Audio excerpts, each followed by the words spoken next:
Oi, gente, tudo bem? Eu sou a Laura, estudante de pedagogia, tenho 20 anos e tô aqui com mais um episódio do podcast Pode Ler. Hoje a gente vai falar de uma figura muito importante para a literatura e também muito reconhecida devido aos seus relatos sobre a Segunda Guerra Mundial. Estamos falando da Anne Frank. Eu tô aqui com as minhas colegas de classe e também futuras colegas de profissão pedagogas. Cada um vai falar um pouco sobre si e também vamos responder algumas perguntas que vocês mandaram sobre toda essa trajetória dela e sobre a nossa opinião. Vamos lá?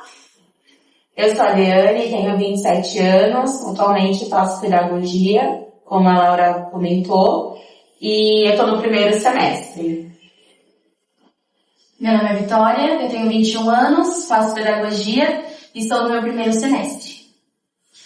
Oi, eu sou a Bárbara, tenho 26 anos e eu também faço pedagogia e estou no primeiro semestre.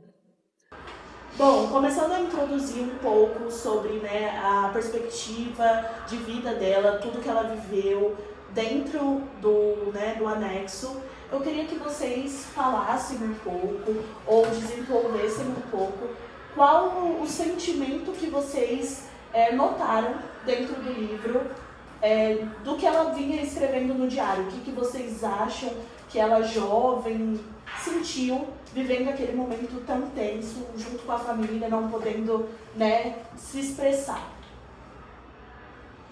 Eu acho que a Anne, ela é uma figura muito importante pra gente, porque ela traz motivação para as pessoas, né? Quando ela acredita no bem da humanidade, quando ela acredita que as pessoas podem ser melhor, mesmo vivendo tudo aquilo que ela está vivendo no anexo, com a família, acreditando que as pessoas podem ser melhor no sentido de fazer o bem, né? Sem fazer tudo aquilo que está fazendo com o pessoal, não só com ela, mas com todo mundo. E então eu acho que ela é uma pessoa que acredita, né, nas outras, e acho que isso a gente tem que trazer para nós, como futuras pedagogas, acreditar na educação, que a gente pode melhorar alguma coisa, que a gente pode ajudar a mudar alguma coisa, enfim. Eu acho que dos relatos pós-guerra, o livro dela foi o que mais criou notoriedade, o que mais se lê depois da guerra é a história dela. E eu acredito que é justamente por essa linguagem mais fácil que o livro traz, por ser justamente um diário, que a gente consegue criar mais conexão, né? Criar mais similaridade com ela. E dessas similaridades eu percebo que ela foi muito resiliente, que dentro do anexo ela começa de um jeito e ela termina de uma forma totalmente diferente. Então ali dentro houve muita evolução, ainda que ela estivesse muito de forma reclusa, ela evoluiu exponencialmente. Eu acho que é isso que a gente tem que trazer para a nossa trajetória também, que é fazer da adversidade também um momento de crescimento. Eu acho que é na dor que a gente é forjado, então eu vejo ela como uma inspiração nesse sentido, que ela não deixou que aquele momento, ainda que ela tivesse com a liberdade cessada no sentido geográfico, a liberdade dela mental, ela foi muito além. Então, tipo assim, ela evoluiu, ela conseguiu transpor barreiras, e eu acho que é isso que eu acredito que eu quero pra minha vida também, levar todas as fases dessa mesma maneira, sabe? E amadurecer, né? Ela amadureceu muito. Gente, só um adendo antes da Vitória falar, a Diana tá de máscara porque ela tá dodói, né? Gente. H1N1. Bom, quando nós vemos sobre a Anne Frank, muitas vezes pensamos numa adolescente que estava em crise. Mas quando a gente acaba vendo o cenário que ela estava vivendo, a gente acredita que ela estava sendo uma adolescente que estava pronta para o amadurecimento. Então, aquela cena pós-guerra, ela morando no Holocausto junto com um monte de pessoas, ela estando naquele cenário de guerra, nós vemos que ela era uma mulher forte, que estava sendo resiliente, e além disso, ela estava acreditando em pessoas melhores. Ela estava acreditando que as pessoas poderiam ter uma melhora na mentalidade delas e que elas iriam amadurecer também. Então nós vemos uma pessoa que sempre esperava o bem do próximo, além de ela estar em constante evolução e maturidade também. Bom, agora a gente tem umas perguntinhas, como eu falei. A gente vai debatendo aqui, desenvolvendo. Eu acho que já deu para perceber que uma coloca pontos que as outras já vinham falando. A gente está realmente muito nessa constância porque a gente concordou em muitas coisas e leu o livro juntas. Então, a gente tá meio, né, que debatendo, sintonizadas, exatamente. Eu vou responder algumas perguntinhas que vocês mandaram e aí eu acho que a gente vai debatendo aqui, vai conseguindo trazer um pouco sobre essa figura tão memorável. Vamos lá? Bom, a primeira pergunta que eu tenho para vocês é qual foi o momento do livro, de toda a história dela, que vocês acham que mais tocou e mais, como é que eu posso dizer, não que fez parte da realidade de vocês, porque ela viveu, né, dentro de uma guerra, não podia falar, não podia transitar dentro do próprio lugar, vivia com a família, tinha a opressão desses sentimentos. Mas o que vocês acham pelos sentimentos que ela traz no diário que... A gente se identifica? Isso, exatamente. Pra mim foi no caso que eu consegui me identificar com ela, apesar da vida super difícil que ela teve, foi a parte da descoberta da sexualidade. Por exemplo, o primeiro beijo, a ansiedade que ela tava. Eu me identifiquei, me vi muito nela ali, tipo, numa menina com medo, sabe? E com aqueles receios, cheio de questionamentos adolescentes e sem poder ter as ferramentas que a gente já tem para poder aliviar, para se descomprimir, né? E ela não tinha, então para ela deve ter sido mais difícil, mas ainda assim eu consegui me identificar com aquela parte, por exemplo. Achei que foi bem parecido com o que eu passei também. Em contrapartida ao que a Bárbara falou, o que eu acho que mais pegou, assim, é porque eu fui uma adolescente um pouco rebelde e também tinha mais... O meu lado da adolescência, eu me dava melhor com meu pai e tinha também muitas situações com a minha mãe, então isso eu me identifiquei muito.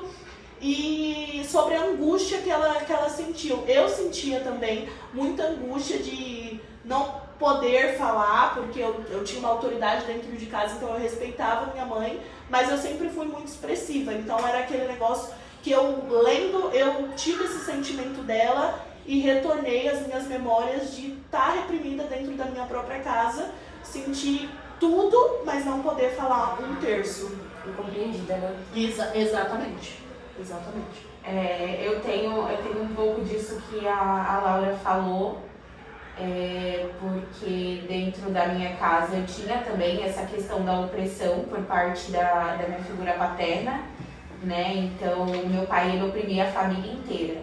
Então, não só, eu não me via só, eu não sei nem explicar, mas tipo assim, não era só a Anne, não era só eu me ver na Anne, mas eu ver toda a minha família nela, entendeu? Porque era todo mundo oprimido, eu, a minha mãe e o meu irmão.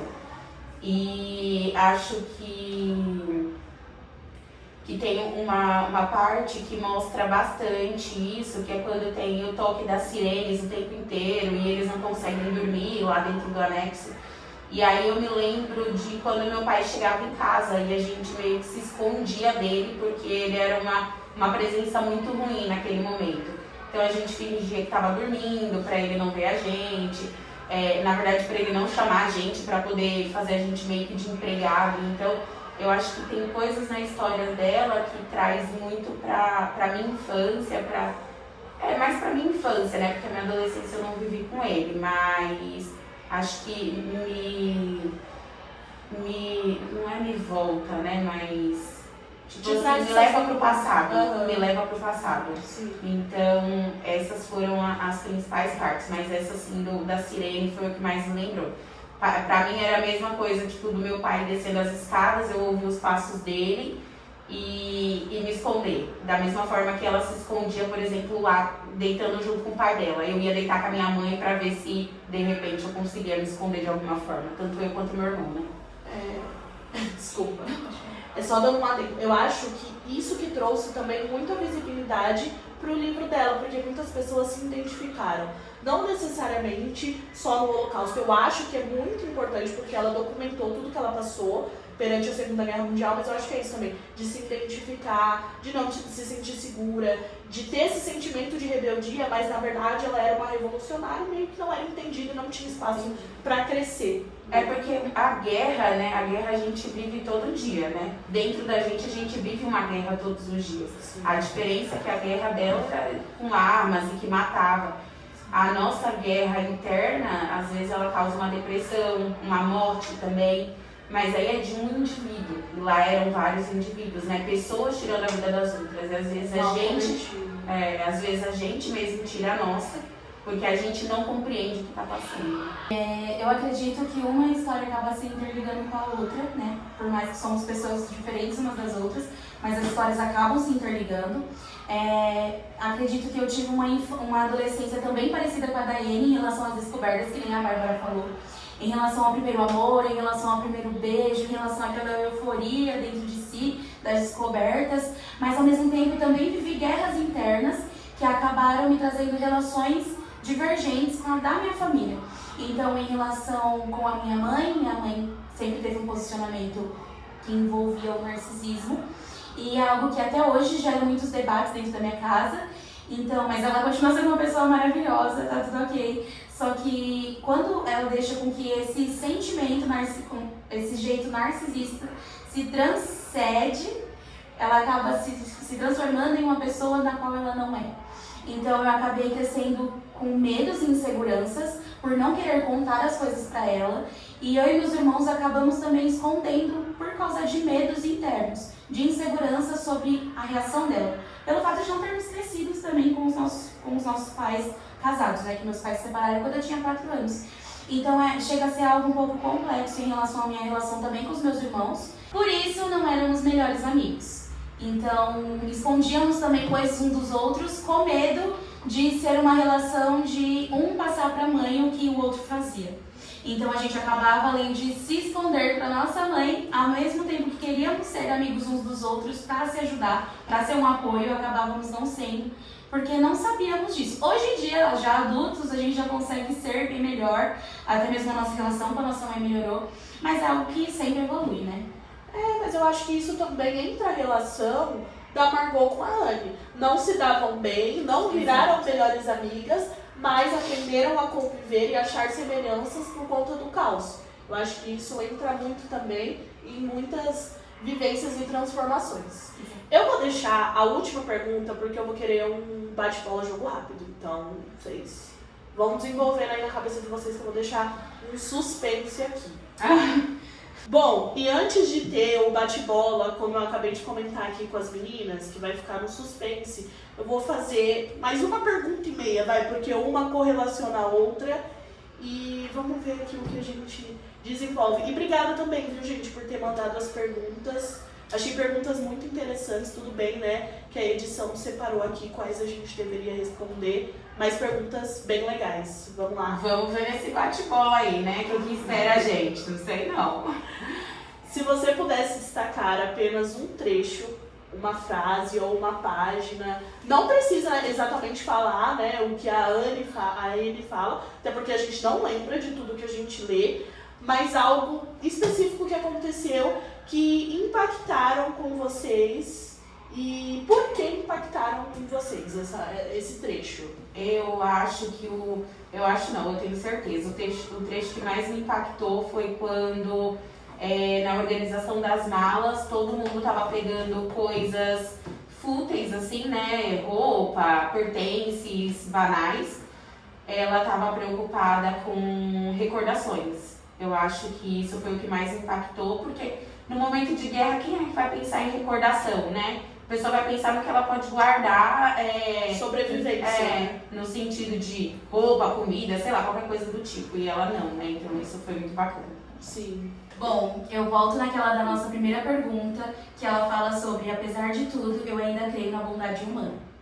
Isso é algo que sempre me deixa muito pensativa, principalmente quando ela falou no livro, quando ela citou no livro, sobre ela acreditar que ainda existe bondade no mundo. Lógico, muitas coisas ruins acontecem no mundo, não é todo mundo que a gente tem que acreditar, mas mesmo assim a gente tem que ter com a gente que, apesar de tudo, ainda existe uma bondade no fundo do coração daquela pessoa ou com aquela pessoa. Gente, a Bá, ela não quis pegar cola, ela realmente impactou tanto nela que ela salvou a frase e vai falar aqui pra vocês o parágrafo que mais impactou, Vamos lá, é assim. Sempre que estiver sozinho ou triste, tente ir ao sótão num dia lindo e olhar para fora. Não para as casas ou telhados, mas para o céu. Enquanto puder olhar sem medo para o céu, saberá que é puro por dentro e encontrará a felicidade outra vez. Então isso volta no que eu tinha dito para vocês, que eu acho que é muito bom, que ainda que ela tivesse presa dentro de uma presa geograficamente, ela tinha uma liberdade dentro da mente, dentro de si. Então ela conseguia olhar para o céu e ainda ver esperança nisso. Então essa parte foi a que mais me impactou. Eu até chorei. ela traz esse sentimento, né? E assim, ela ainda conseguia ter esperança mediante a tudo que ela estava vivendo. Então a liberdade dela era privada mesmo só geograficamente, porque por dentro ela tinha esperança, ela tinha evolução e ela tinha esse senso de que ela ia sair de lá e ia dar tudo certo, sabe? Então me impactou muito. Eu gosto muito dessa parte. Ela não é só acreditar nas pessoas, né? Ela acreditava também numa força maior, tipo assim, em Deus, né? Porque alguma coisa ali ia livrar eles em algum momento, né? Em contrapartida do que as meninas falaram, eu acho que algo que me impactou positivamente, eu vou trazer o positivo, porque infelizmente a história da Anne toda já é muito triste, muito trágica e deixa aquele sentimento de angústia quando você termina de ler o livro. Então eu vou trazer do primeiro beijo, que todas nós já passamos por esse sentimento que parece que o coração vai sair pela boca, que a gente fica numa felicidade como se tivesse ganhado assim R$1 milhão, mas na verdade é só, como a Bá já disse anteriormente em outra pergunta, a descoberta. Você descobrir algo novo, e o que me encantou é que lá dentro ela conseguiu assim sair um pouco da realidade que ela estava vivendo. Ou seja, aquele momento não era mais sobre a guerra, sobre os conflitos no anexo, sobre as discussões com a mãe, enfim, sobre tudo. Era só sobre ela e o Peter e o primeiro beijo dela. E eu gostei muito dessa parte, achei muito fofa.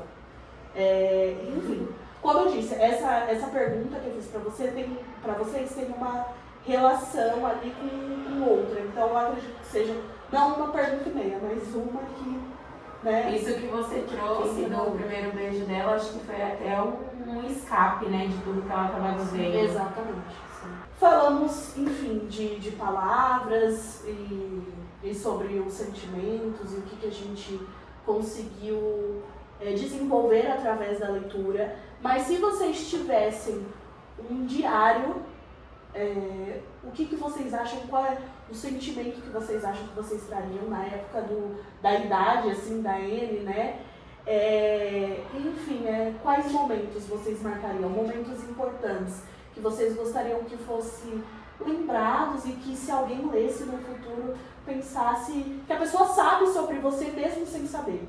Agora adulto, eu teria que pensar, mas eu já tive um diário quando eu era adolescente. E a pessoa não ia me conhecer muito bem pela visão de adolescente, porque quando a gente é adolescente, tudo é muito intenso. Então você acha que é o último amor, sabe, tudo é uma descoberta muito grande. Então, o que tinha anotado no meu diário quando eu anotei também meu primeiro beijo, qual foi a sensação de ver a pessoa depois que isso acontece, que é uma vergonha horrível, que aquilo, nossa, me consumiu.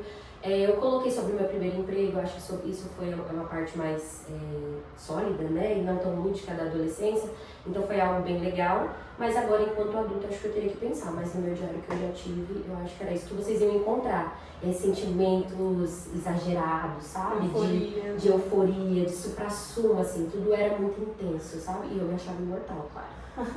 Então tudo eu achava que ia ser pra sempre. Bom, eu acho que eu escreveria como uma forma de escape também, igual a Anne fazia. Então eu escreveria os pensamentos que eu não conseguiria expressar. A Bá falou sobre a euforia, esses sentimentos acredito que também, só que mais o sentimento de que nós não conseguimos trazer pra fora aquilo que é algo assim que você fala, eu não sei o que eu tô sentindo, tipo, o que eu tô sentindo, mas aconteceu isso, isso e isso. Então acho que aqueles sentimentos que nós não conseguimos expressar, eu acho que eu traria isso como forma no diário. Fica no seu secreto, né? Exato.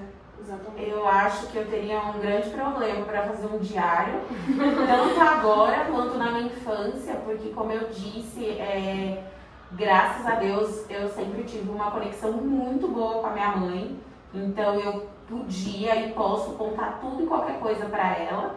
Eu tenho também uma melhor amiga que é desde a minha infância e eu conto tudo para ela também. Então, assim, hoje é tudo pro meu marido também, então, assim, eu não tenho o que escrever, assim, porque eu acho que a minha vida é meio que um livro aberto, sabe? Tudo que eu falo, assim, a pessoa já sabe sobre a minha vida. Então, não sei o que eu colocaria num diário. Eu nem escreveria um diário. Então, eu acho que a AD trouxe a parte da Kitty, né? De ter amiga, tudo bem, que a Kitty era uma amiga imaginária, né, que ela deu ali pro diário. Mas é isso, de ter alguém que você conseguisse contar. Eu não tive muitas coisas assim, eu tive a gravidez na adolescência, mas foi um pouco depois, né, dessa fase que a Anne escreveu o livro, eu tive com 15 anos. A Anne já não escrevia mais o diário nessa época. Então, se fosse antes disso, eu acho que também seria o meu primeiro beijo, os conflitos que eu tinha com a minha mãe na época, de super explosivo, tipo, ai, eu odeio minha mãe, eu odeio minha vida. Que o adolescente, eu vou fugir de casa. Que o adolescente é assim, ele acha que tudo, como você disse, tudo é o fim do mundo. Então eu acho que eu seria bem extremista, porque qualquer coisa, eu já tô cansada, imagina na minha adolescência. E eu lembro que eu era uma adolescente muito chata. Então eu acho que eu escreveria mais ou menos isso e ninguém ia gostar de mim. Não ia ser a Anne revolucionária, não. Ia ser a chata mesmo, porque tudo ia reclamar. Bom, e agora, pra finalizar o podcast, a gente vai fazer um bate-bola jogo rápido, que era o que vocês não estavam esperando. E vocês vão ter que falar 2 semelhanças e 2 divergências que vocês, lendo o livro, acham que vocês têm com a Anne. Bom, então eu vou falar só algo que eu já lembro aqui e não vou explicar o porquê. A resiliência e a determinação da Anne, eu acredito que seja muito parecida comigo. E os pontos fracos, né, que seriam os pontos a melhorar, seria mais a tagarelice e o problema de relacionamento. Na visão da Anne era por causa dos adultos, ela tinha esse problema de se relacionar com as pessoas. E eu acredito que, ao meu ver, é como se a gente visse que os adultos são pessoas difíceis de entender. Eu acredito que seja isso. Em relação a Anne, o que eu acho que a gente tem mais similaridade é em relação a acreditar na bondade das pessoas e a resiliência. De divergente, a relação com a família, porque a minha é muito boa, e o fato de escrever, porque eu não sou muito boa com as palavras e ela era. Bom, as similaridades, assim que posso dizer, eu acho que é isso sobre a revolta na adolescência, eu me vejo muito nela também. E sonhadora, porque eu era muito sonhadora, não que hoje não seja, mas quando você tem essa idade, parece que você vive assim num mundo que você acha que tudo vai dar certo. E quando você chega na realidade, você percebe que infelizmente as condições da vida mudam e aí a gente vai mudando os nossos sonhos, né? Não é algo mais tão concreto, os nossos sonhos vão se tornando fluidos através da nossa realidade. Agora, as divergências, eu acho que entra muito nisso também. Eu jamais escreveria diário. Gente, eu ganhava diário da minha mãe e eu não escrevia porque eu tinha preguiça ou eu esquecia do diário. Tipo, eu escrevia uma vez no mês, depois nunca mais lembrava. Então, acho que é isso que a Dê falou também. E outra coisa também é a relação com a irmã. Eu tinha e tenho uma relação muito forte com a minha irmã, a gente é muito melhor amiga. Eu entendo que depois elas criaram esse vínculo por conta do caos, como a gente já disse, mas o que me pega muito é que desde o início eu sempre tive uma relação muito boa. E olha que eu e minha irmã tem a diferença de 8 anos. Então, mesmo tendo essa diferença, a gente conseguiu ter essa parceria, exatamente. Sim. Para mim, os pontos que a gente tem de similaridade é que ela é uma jovem muito sonhadora e eu me identifico muito. E muito comunicativa também, eu falo bastante, então eu acredito que a gente não diverge nisso. Porém, eu acho que ela tem muitos problemas de relação interpessoais e não é o meu caso. Eu acho que justamente por falar muito, mas eu também sou uma pessoa de muito escutativa. Então eu acho que eu não teria tanto problema com as pessoas. Eu vim de um lar conturbado, sim, só que eu tinha mais inteligência emocional para lidar, mesmo sendo até mais nova. Então eu acho que nisso a gente diverge. Ela não, ela tem esses problemas interpessoais e ela internaliza muito isso. Coisa que eu não faço, pelo contrário, eu exponho e é aí que eu resolvo. Então eu acho que é isso que a gente não combina, não seria igual. E a segunda? A segunda, eu acho que também se enquadra nessa parte da família. Eu acho que ainda com os defeitos que, como eu disse, que eu já tive da minha realidade, eu também tinha uma relação com os meus irmãos assim de extremo apego. A gente, pelo contrário, a dificuldade fez a nossa união e não o nosso distanciamento. E no caso dela foi o que distanciou, né? Até que elas se juntaram ali em determinado momento, mas ainda assim viviam cada um em seu mundo. E eu e meus irmãos não, a gente é 100% grudado até hoje, desde pequeno, então nisso a gente diverge também, não é igual. Entendi. Eu queria agradecer vocês, meninas, por esse papo. Foi muito legal, gostei muito do que vocês trouxeram. E como vocês puderam perceber, eu acho que todas têm pensamentos muito parecidos sobre o livro da Amy. E eu acho que todas nos identificamos muito com ela. E é isso, eu queria agradecer vocês, foi um papo muito legal. Obrigada a vocês também. Gente, aqui nesse podcast que vocês estão vendo tem cortes, mas se vocês quiserem ver na íntegra, a gente tem toda segunda-feira às 19 horas a gente está ao vivo. E é isso, obrigada meninas. Tchau, tchau. Tchau, tchau. Tchau.